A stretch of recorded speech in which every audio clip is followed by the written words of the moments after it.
नमस्कार दोस्तों। आप सभी का बहुत बहुत स्वागत है हमारे चैनल पर।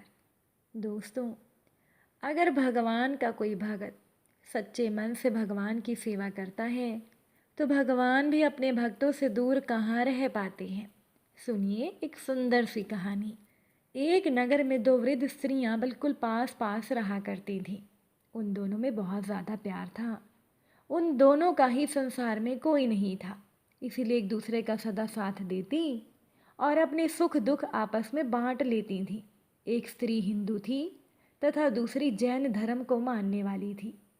हिंदू वृद्धा ने अपने घर में लड्डू गोपाल को विराजमान किया हुआ था। वह प्रतिदिन बड़े प्रेम से लड्डू गोपाल की सेवा करा करती थी। प्रतिदिन उनको स्नान कराना, धुले वस्त्र पहनाना, दूध व फल आदि भोग अर्पित करना उसका नियम था। वह स्त्री लड्डू गोपाल के भोजन का भी विशेष ध्यान रखती थी। सर्दी, गर्मी, बरसात हर मौसम का ध्यान उसको रहता था। वह जब भी कभी बाहर जाती, लड्डू गोपाल के लिए कोई न कोई खाने की वस्तु, नए वस्त्र, खिलौने आदि अवश्य लाती थी। लड्डू गोपाल के प्रति उसके मन में अपार प्रेम और श्रद्धा का भाव था। उधर जैन वृद्धा भी अपनी जैन परंपरा के अनुसार भगवान के प्रति सेवा भाव में लगी रहती थी। उन दोनों स्त्रियों के मध्य परस्पर बहुत प्रेम भाव था। दोनों ही एक दूसरे के भक्ति भाव और धर्म के प्रति पूर्ण सम्मान की भावना रखती थी।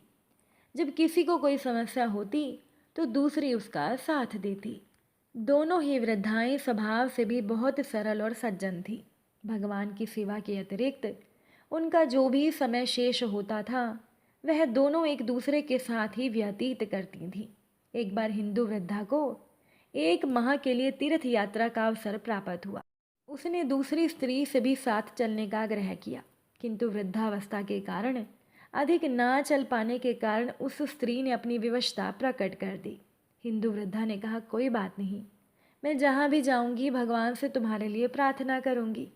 फिर वह बोली, मैं तो एक माह के लिए चली जाऊंगी, तब तक मेरे पीछे मेरे लड्डू गोपाल का ध्यान रखना।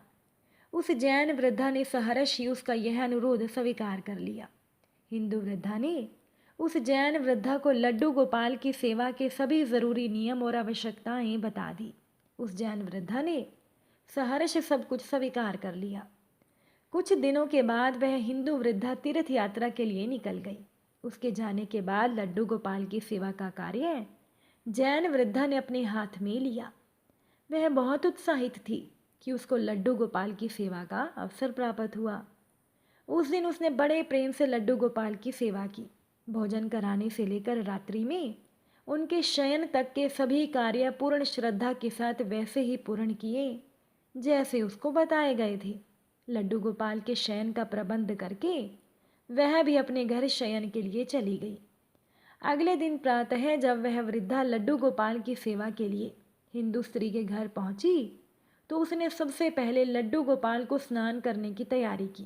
नियम के अनुरूप जब वह लड्डू गोपाल को स्नान कराने लगी तो उसने देखा कि लड्डू गोपाल के पांव पीछे की ओर मुड़े हुए हैं। उसने पहले कभी लड्डू गोपाल के पांव नहीं देखे थे।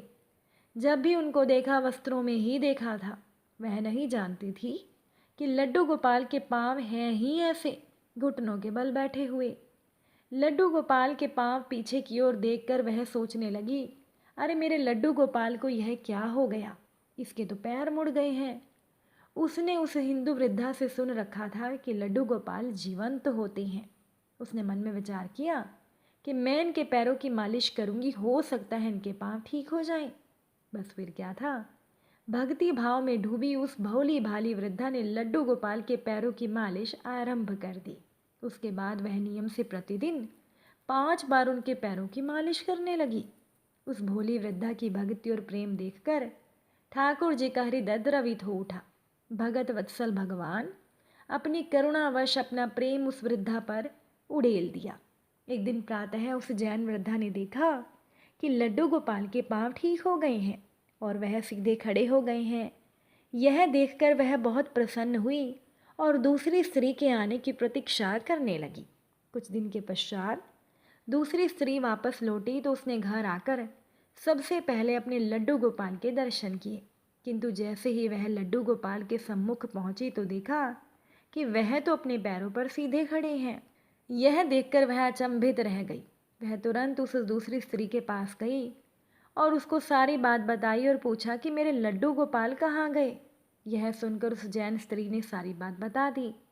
उसकी बात सुनकर वह वृद्ध स्त्री सन्न रह गई और उसको लेकर अपने घर गई। वहां जाकर उसने देखा तो लड्डू गोपाल मुस्कुरा रहे थे। वह लड्डू गोपाल के चरणों में गिर पड़ी और बोली, हे गोपाल, आपकी लीला निराली है। मैंने इतने वर्षों तक आपकी सेवा की किंतु आपको नहीं पहचान सकी। फिर उस जैन वृद्धा से बोली कि तू धन्य है, तुझको नहीं मालूम कि हमारे लड्डू गोपाल के पांव तो ऐसे ही हैं, पीछे की ओर, किंतु तेरी भक्ति और प्रेम ने तो लड्डू गोपाल के पांव भी सीधे कर दिए। उस दिन के बाद उन दोनों स्त्रियों के मध्य प्रेम भाव और अधिक बढ़ गया। दोनों मिलकर लड्डू गोपाल की सेवा करने लगी। वह दोनों स्त्रियां जब तक जीवित रहीं तब तक लड्डू गोपाल की नियमित सेवा करती रहीं। दोस्तों, अगर मन में सच्चा भाव हो तो भगवान भी अपने भक्तों से दूर कहाँ रह पाते हैं।